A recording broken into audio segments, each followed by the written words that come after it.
160ல ரெண்டு வேரியண்ட்டும் 180 அதுக்கப்புறம் 200 4V வரும்.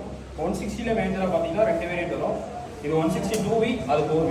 2V 4Vன்றது என்ன வித்தியாசம்னா, இது வந்து 160ன்றது இன்ஜினோட இது, 2Vன்றது வந்துன்னா ரெண்டு வால்வ் இருக்கும். இதில் இன்லெட்டு ஒரு அவுட்லெட் இருக்கும்.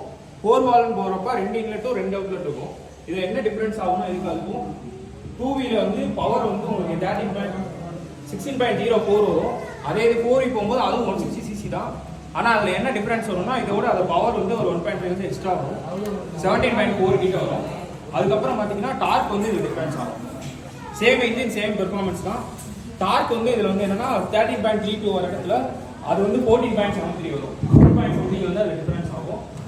அது போக இந்த 2V மாடல் பார்த்தீங்கன்னா பழைய இது மாடல் எப்படி லான்ச் பண்ணாங்களோ அந்த மாதிரியே இது பீஸ்ட் இன்ஸ்பயர்லேயே அந்த வந்து வரும்.